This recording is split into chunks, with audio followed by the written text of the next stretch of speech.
ஏசாயா 58:11 ஆண்டவர் சொல்லுகிறார், நீ நீர்ப்பாய்ச்சலான தோட்டத்தை போலவும் வற்றாத நீரூற்றை போலவும் நீ இருப்பாய் என்று கர்த்தர் உங்களுக்கு வாக்கு கொடுக்கிறார். எத்தனை மகிமை பாருங்கள். கடந்த வாரம் உங்களோடு இறைவன் பேசின வார்த்தை, இன்று முதல் உங்களை ஆசீர்வதிப்பேன் என்று சொன்னார். இன்றைக்கு அதே இறைவன் நீ நீர்ப்பாய்ச்சலான தோட்டத்தை போலவும் வற்றாத நீரூற்றை போலவும் இருப்பாய் என்று ஆண்டவர் உங்களை ஆசீர்வதிக்கிறார். என் அன்பு தேவனுடைய பிள்ளைகளை, இந்த வசனத்தை ஏசாயா எப்படிப்பட்ட நேரத்தில் சொன்னார் என்றால், அங்கே 58வது அதிகாரம் 5வது வசனத்திலே, மனுஷன் தன் ஆத்துமாவை ஒடுக்கி அவன் சாம்பலிலே படுத்து புரள்வது அல்ல நான் விரும்பும் உபவாசம். தேவன் விரும்பக்கூடிய உபவாசம் தன்னுடைய ஆத்மாவை அவன் சாம்பலிலே தன்னுடைய சரீரத்தை போட்டு அவன் தாழ்த்துவது அல்ல, பசி உள்ளவனுக்கு ஆகாரத்தை கொடுப்பதும் வஸ்திரம் இல்லாதவனுக்கு வஸ்திரத்தை கொடுப்பதும் மாம்சமானவனுக்கு உன்னை ஒழிக்காமல் உண்மையை பேசுவதும் கட்டுண்ட அந்த கட்டுகளை அவிழ்க்கிறதும் நுகத்தடிகளை முறிக்கிறதும் பசி உள்ளவனிடத்தில் உன் ஆத்மாவை நீ திருப்புகிறதும் அல்லவோ எனக்கு உகந்த உபவாசம் என்று ஆண்டவர் சொல்லுகிறார். அப்படி வஸ்திரம் இல்லாதவனுக்கு நீ வஸ்திரத்தை கொடுப்பாயானால், பசி உள்ளவனுக்கு உன் ஆகாரத்தை பகிர்ந்து கொள்வாயானால், ஆண்டவர் சொல்லுகிறார், மத்தியானத்திலே உன்னுடைய ஹalleluya பிரகாசமான சூரியனை போல உன் அந்தகாரம் அப்படி வெளிச்சமாக மாறும். நீ கூப்பிடும் பொழுது கர்த்தர் அதை கேட்பார், கர்த்தர் உன்னை ஆசீர்வதிப்பார். என் அன்பு தேவனுடைய பிள்ளையே, கர்த்தர் உன்னை நித்தமும் நடத்தி மகா வறட்சியான காலங்களிலும் உன் ஆத்துமாவை திருப்தியாக்கி உன் எலும்புகளை நினமுள்ளதாக்குவார். நீ வற்றாத நீரூற்றை போலவும் நீர்ப்பாய்ச்சலான தோட்டத்தை போலவும் இருப்பாய். தேவ பிள்ளையே, ஏதேன் தோட்டத்தை ஆண்டவர் படைத்த பொழுது அங்கே 4 நீரூற்றுகளை அங்கே ஆண்டவர் உண்டாக்கி அந்த தோட்டத்தை ஆசீர்வதித்தது போல உன்னையும் ஆசீர்வதிப்பார், உன் குடும்பத்தையும் உன் பிள்ளைகளையும் ஆசீர்வதிப்பார். தேவ பிள்ளையே, நீ பயப்படாதே. என் வாழ்க்கையில் நடந்த ஒரு சம்பவம், எங்கள் சபையில் நான் வறுமை நிறைந்த நாட்களில் இருந்த பொழுது ஆண்டவர் என்னை அழைத்த ஊழியத்திற்காக நான் படித்துக் கொண்டிருந்தேன். அப்பொழுது பட்டமளிக்கும் நாள் வந்தது. போதகர் அறிவுறுத்தினார், இளைஞனே, இந்த பட்டமளிப்பு விழாவுக்கு நீ செல்லக்கூடிய நாள் வந்துவிட்டது. உனக்கு ஒரு சீருடையை தைத்துக்கொள், புதிய வெண் வஸ்திரம், உனக்கு ஒரு வெள்ளை சட்டையையும் ஒரு கருப்பு பேண்டையும் தைத்து நீ புது வஸ்திரத்தோடு போய் அந்த பட்டத்தை பெற்றுக்கொள்ள வேண்டும் என்று என்னோடு அவர் வேண்டிக் கொண்டார். நான் என்னுடைய 1ஆம் வகுப்பு முதல் 10ஆம் வகுப்பு வரை நான் படிக்கும் பொழுது எனக்கு ஒரே ஒரு சீருடை தான் இருக்கும். நான் தினந்தோறும் அதை ஆற்றில் போய் ₹1 சோப்பை வைத்து நான் சலவை செய்து அதை நான் பாதி ஈரத்தோடு நான் அதை பள்ளிக்கூடம் போட்டு போய் வருவேன். நான் காலை வழிபாட்டில் நிற்கும் பொழுதுதான் என்னுடைய சீருடை காய்ந்து கொண்டிருக்கும். மீதி என்னுடைய உடல் சூட்டில் தான் அந்த சீருடை காயும். அப்படி வளர்ந்த நான் ஒரு புதிய வெள்ளை சட்டைக்கும் ஒரு கருப்பு பேண்டுக்கும் நான் எங்கே போவது? என் வீட்டில் பழைய துணிமணிகள் இருக்கக்கூடிய அந்த பொட்டணங்களை எல்லாம் நான் அவிழ்த்து பார்த்தேன், ஒன்றுமே இல்லை. என் நண்பன், என் சபையில் சற்று ஒரு பணக்கார ஒரு வாலிபன் இருந்தான். அவனோடு போய் நான் கேட்டேன், சகோதரனே, எனக்கு ஒரு வெள்ளை சட்டையும் ஒரு கருப்பு பேண்டும் எனக்கு இரவலாக தாருங்கள், நான் நாளை இந்த பட்டமளிப்பு விழாவுக்கு செல்ல வேண்டும் என்று நான் கேட்டுக்கொண்டேன். அவர் சொன்னார், சகோதரனே, தயவுசெய்து நீங்கள் மனம் வருந்தாதீர்கள். நான் அதிகமாக ஜெபிக்கக்கூடிய ஒரு நபர். என்னுடைய ஆடையிலிருந்த அபிஷேகம் உங்கள் மீது வந்துவிடும். ஆனபடியினால் என்னுடைய ஆடையை உங்களுக்கு நான் தர முடியாது என்று அவர் சொல்லிவிட்டார். நான் சொன்னேன், ஆண்டவரே, எதற்காக நான் இந்த ஊழியத்திற்காக படித்தேன்? எனக்கு துணிமணிகள் கிடையாது. நான் அன்றாடம் கூலி வேலைக்கு செல்லுபவன். ஆண்டவரே, எனக்கு பேண்டு சட்டை இல்லை, நான் நாளைக்கு அந்த பட்டமளிப்பு விழாவுக்கு போவதே இல்லை, நான் ஒரு ஏழை, நான் ஒரு வறுமையில் வாடுகிறவன், எனக்கு துணிமணி கிடையாது, நான் போக மாட்டேன் என்று அழுது புலம்பினேன். காலை விடிந்தது. அங்கே ஒரு தினந்தோறும் மதுபானத்தை குடித்துவிட்டு சச்சரவு பண்ணக்கூடிய ஒரு நபர் எனக்கு குறுக்கிட்டார். அவர் சொன்னார், மருமகனை, தாங்கள் இவ்வளவு மனக்கவலையோடு இருப்பதன் காரணம் என்ன என்று வினவினார். நான் சொன்னேன், மாமா, இப்படியாக நான் ஒரு இடத்திற்கு செல்ல வேண்டும், எனக்கு வெள்ளை சட்டை கருப்பு பேண்ட் இல்லை, என் வீட்டில் உள்ள துணிமணிகளெல்லாம் சுருக்கமாக இருக்கிறது, அழுக்கு பிடித்து கரையாக இருக்கிறது, எனக்கு மன வருத்தத்தோடு இருக்கிறேன், நான் செல்ல போவது இல்லை என்று சொன்னேன். அவர் சொன்னார், மருமகனை, நான் ஒரு குடிகாரன்தான், நான் ஒரு தேவனை அறியாதவன் தான், ஆனாலும் நான் கர்த்தருக்கு நான் பயப்படுகிறேன், நீங்கள் ஆண்டவருடைய தாசன் என்பதை நான் அறிவேன், நீங்கள் ஒன்றே ஒன்று மறுக்கக்கூடாது, என் வீட்டில் நான் ஒரு கருப்பு பேண்டும் வெள்ளை சட்டையும் புதிதாக நான் தைத்து வைத்திருக்கிறேன், அதை உங்களுக்கு சரியாக இருக்கும், நீங்கள் அதை அணிந்து கொண்டு போய் இறைவனுக்கு மகிமையாக நீங்கள் படித்த அந்த பட்டத்தை வாங்கி வர வேண்டும் என்று என்னை கேட்டுக்கொண்டார். அப்படியே செய்தார். நானும் அதை அணிந்து கொண்டு அங்கு சென்று மனமகிழ்ச்சியோடு கடவுளுக்கு கண்ணீரோடு நன்றி சொல்லி அந்த பட்டத்தை நான் வாங்கி வந்தேன். என் அன்பு தேவனுடைய பிள்ளைகளே, நம்மோடு ஆலயத்தில் இருந்து ஆண்டவரை ஆராதித்து ஆண்டவருடைய வசனங்களை அறியக்கூடிய ஒரு சகோதரன் எனக்கு உதவி செய்யவில்லை. ஆனால் எங்கிருந்தோ வந்த ஒரு கர்த்தரை அறியாத ஒரு நபர் மனம் இரக்கத்தோடு எனக்கு உதவினார். என் அன்புக்குரியவர்களே, ஆண்டவர் ஆராய்ந்து முடியாத பெரிய காரியங்களையும் எண்ணி முடியாத அதிசயங்களையும் நம் வாழ்க்கையிலே செய்ய வல்லவர். உங்கள் வாழ்க்கையிலே வறுமை உங்களை வாட்டுகிறதா? கண்ணீரின் பள்ளத்தாக்கில் நீங்கள் இருக்கிறீர்களா? வியாதி படுக்கையில் நீங்கள் கிடக்கிறீர்களா? கவலைப்படாதீர்கள், தேவன் உங்களை கைவிட மாட்டார். படுக்கையிலே கிடக்கிற உங்களை ஆண்டவர் எழுப்புவார். வறுமையில் வாடக்கூடிய உங்களை அநேகருக்கு உதவக்கூடிய ஐஸ்வர்யவனாக மாற்றுவார். தள்ளப்பட்ட உங்களை ஆண்டவருக்கு மூளைக்கு தலைக்கல்லாக மாற்றுவார். அவர் அதிசயங்களை செய்கிறவர். ஆண்டியை அரசனாக்குவார், ஆடு மேய்க்கிறவனை அரசனாக்குவார். உங்களையும் அவர் உயர்த்துவார். அன்பானவர்களே, அப்பேற்பட்ட சூழ்நிலையில் வளர்ந்த அடியேன் பல ஆண்டுகளுக்கு பிறகு ஒரே ஜெபத்தில் லட்சக்கணக்கான ரூபாய் புதிய துணிமணிகளை ஏழை எளிய மக்களுக்கு வழங்கக்கூடிய சிலாக்கியத்தை இறைவன் இயேசு அடியனுக்கு தந்தார். உங்களுடைய தாழ்விலும் அவர் உங்களை உயர்த்த அவர் வல்லவராக இருக்கிறார். பயப்படாதிருங்கள் என் அன்பு தேவனுடைய பிள்ளைகளே. இங்கே ஆண்டவர் சொல்லி இருக்கிறார், நீ நீர்ப்பாய்ச்சலான தோட்டத்தை போலவும் வற்றாத நீரூற்றை போலவும் நீ இருப்பாய். நீர் கால்கள், நதி, நீரூற்று நம்முடைய ஆண்டவர். சக்கரியா புஸ்தகத்திலே இயேசு கிறிஸ்துவை குறித்து சொல்லுகிறது. என்ன சொல்லுகிறது?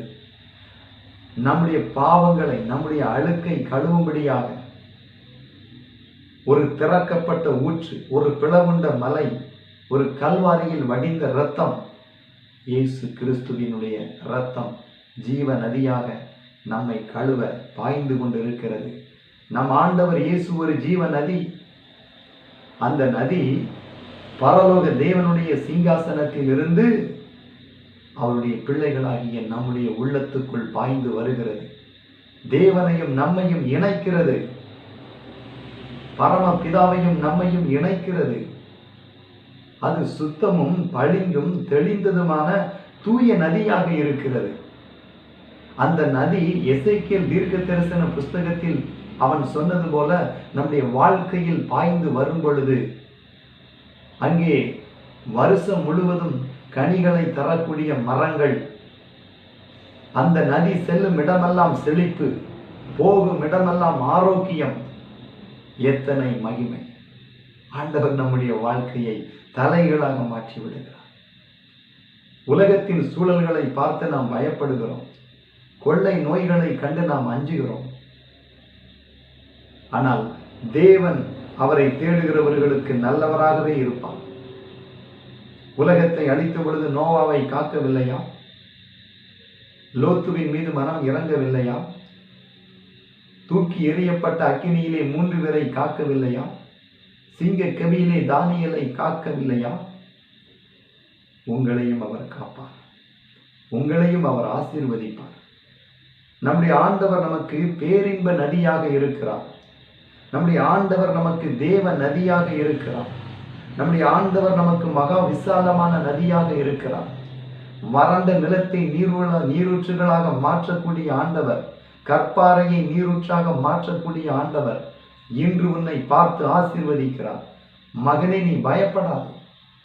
இந்த நாளிலே உனக்கு ஆண்டவர் சொல்லுகிறார், நீ வற்றாத நீரூற்றை போலவும் நீர்ப்பாய்ச்சலான தோட்டத்தை போலவும் இருப்பாய். ஆண்டவர் உங்கள் மீது ஆசீர்வாதத்தை மழையாக பொழிகிறார். திடன் கொள்ளுங்கள் தேவனுடைய பிள்ளைகளை. உங்கள் கண்ணீரை ஆண்டவர் துடைப்பார். மனுஷன் அப்பத்தினால் மட்டுமல்ல, தேவனுடைய வாயிலிருந்து புறப்படுகிற ஒவ்வொரு வார்த்தையினாலும் பிழைப்பான்.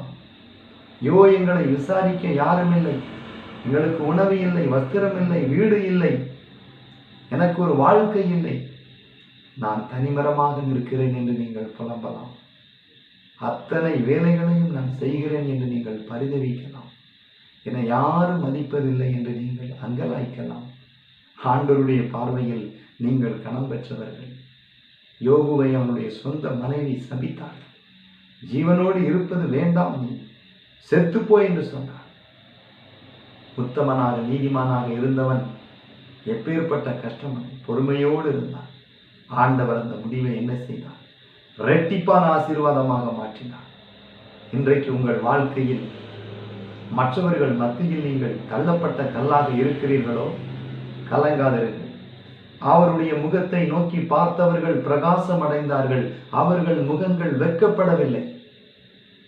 உலகத்தில் உள்ள எந்த மனுஷனையும் பிரகாசிப்பிக்கிற ஜீவ ஒளி இயேசு. அவரிடம் வந்த உங்களை அவர் வெறுமனை விடவே மாட்டார். குருடனை பார்த்து இயேசு என்ன சொன்னார்? நான் உனக்கு என்ன செய்ய வேண்டும் என்று கேட்டார் அல்லவா? இன்றைக்கு அதே வார்த்தையை உன்னை பார்த்து கேட்கிறார். என் அன்பு மகளே, என் அன்பு மகனே, நான் உனக்கு என்ன செய்ய வேண்டும்? என் நாமத்தில் நீ எதை கேட்டாலும் நான் அதை உனக்கு தருவேன் என்று ஆண்டவர் சொல்லுகிறார். என் அன்பு தேவ பிள்ளைகளே, தைரியமாக இருங்கள். ஆண்டவர் உங்களுடைய கண்ணீரை காண்கிறார். ஒரு வயதான ஒரு மூதாட்டி, ஆண்டவரை நேசிக்கக்கூடிய ஒரு பாட்டி விபத்தில் சிக்கினார்கள். அந்த விபத்திலே 6 மாதங்களாக படுக்கையில் மருத்துவமனையில் கிடந்தார்கள். கால் ஒடிந்தது, கழுத்திலே சேதம், கையிலே சேதம், உடம்பே நொறுக்கப்பட்டது. ஆனால் ஆண்டவர் அவர்கள் உயிரை காப்பாற்றினார். எல்லாம் குணமானது. வீட்டுக்கு திரும்பினார்கள். ஒரே ஒரு காரியத்தை பார்க்க மறந்து விட்டார்கள். 6 மாதங்களாக அவர்கள் படுத்த படுக்கையிலே இருந்தபடியினால் அவர்களுடைய பின்பகுதியில் ஆழமான ஒரு புண் ஏற்பட்டு விட்டது. அந்த புண் அவர்களை வாட்டி வதைத்தது. அப்பொழுது இரவும் பகலும் அவர்கள் செய்த ஜெபம் ஒன்றே ஒன்றுதான். அப்பா, தகப்பனே, இந்த வேதனையை என்னால் சகிக்கவே முடியவில்லை, என்னை எடுத்துக்கொள்ளும் ஐயா என்று புலம்புவார்கள். விடிய விடிய ஜெபிப்பார்கள். அப்பா, என்னுடைய இந்த புண்ணை, என்னுடைய வேதனையை தாங்க முடியவில்லை என்று பகலிலும் ஜெபிப்பார்கள், இரவிலும் அலறுவார்கள். ஒவ்வொரு நாளும் போய் அவர்களுக்காக ஜெபிப்பேன்.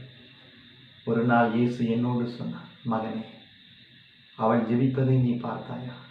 வேதனை தாங்க முடியாமல் கடவுளே என்னை எடுத்துக்கொள்ளும் என்று அவள் கண்ணீர் விடுகிறாள். நான் அவளை சுகமாக்கப் போகிறேன். நீ இன்று ஒரு காரியத்தை செய்ய வேண்டும். என்ன செய்ய வேண்டும்? அந்த என் மகளுடைய பின்பகுதியில் இருக்கக்கூடிய அந்த புண்ணை உன்னுடைய கண்களால் அதை பார்க்க வேண்டும் என்று சொன்னார். நான் சொன்னேன், ஆண்டவரே, எதற்கப்பா? அவர் சொன்னார், நீ அந்த புண்ணை பார்க்கும் பொழுது அந்த நாளிலிருந்து நான் அந்த புண்ணை குணமாக்கப் போகிறேன் என்று சொன்னார். நான் சொன்னேன், அவர்கள் ஒரு பெண்மணி, நானோ ஒரு ஆண். அப்படிப்பட்ட ஒரு அந்தரங்கமான இடத்தில் இருக்கக்கூடிய ஒரு புண்ணை நான் எப்படி பார்க்க முடியும் ஆண்டவரே? உமக்கு சித்தமானால் அவர்கள் குடும்பத்திலே ஒருவர் பரிசுத்த ஆவியினால் ஏவப்பட்டு, ஐயா நீங்கள் அதை பாருங்கள் என்று சொன்னால் நான் பார்க்கிறேன் என்று சொன்னேன். போனேன், ஜெபித்தேன். நான் சென்று வருகிறேன் என்று சொல்லி என் காலணிகளை போடும் பொழுது அவர்கள் மருமகள் சொன்னார்கள், ஐயா நீங்கள் ஒன்று செய்ய வேண்டும், என் அத்தையினுடைய புண்ணை நீங்கள் பார்க்க வேண்டும் என்று சொன்னார்கள். ஏனம்மா என்று கேட்டேன். நீங்கள் பார்த்தால் ஆண்டவர் சுகமாக்குவார் என்று எனக்கு நம்பிக்கை இருக்கிறது என்று சொன்னார்கள்.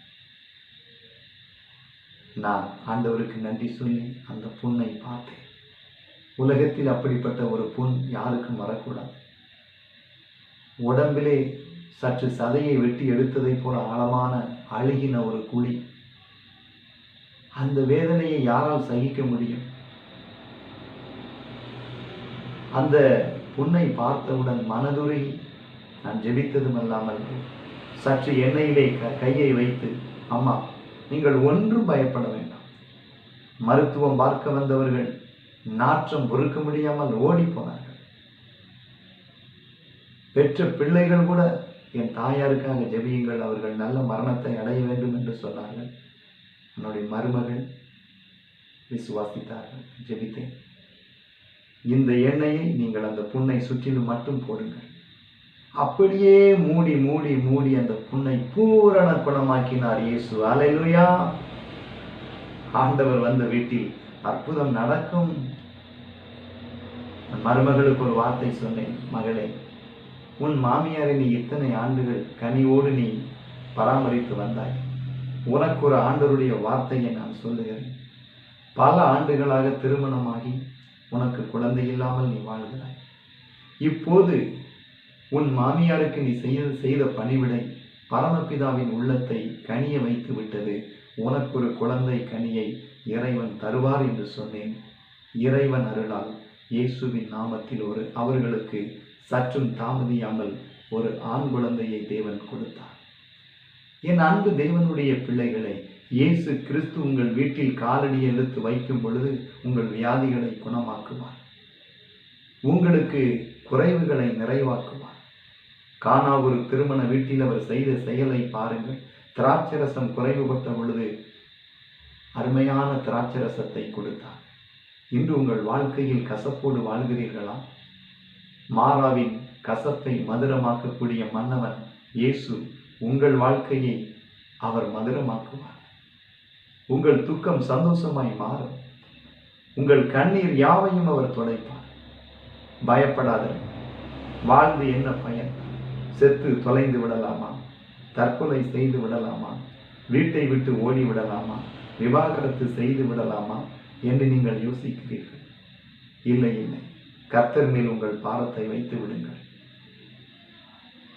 என்னுடைய நாமத்தின் மேல் விசுவாசம் உள்ளவன் உள்ளத்திலிருந்து ஜீவ தண்ணீர் உள்ள நதிகள் ஓடும். அநேகருக்கு உங்களை ஆசீர்வாத வாய்க்காலாக வைப்பார். திடன் கொள்ளுங்கள். உங்கள் நாட்கள் மாறப்போகிறது. உங்கள் வாழ்க்கை மாறப்போகிறது. ஆண்டவர் இன்றைக்கு வாக்கு கொடுத்து விட்டார். ஏசாயா 58:11 நீ நீர்ப்பாய்ச்சலான தோட்டத்தை போலவும் வற்றாத நீரூற்றை போலவும் இருப்பாய். எத்தனை பாக்கியம்! இந்த வார்த்தைகளுக்காக ஆண்டவருக்கு நன்றி சொல்லுகிறேன். கர்த்தர் உங்களை ஆசீர்வதிப்பாராக. ஆமென்.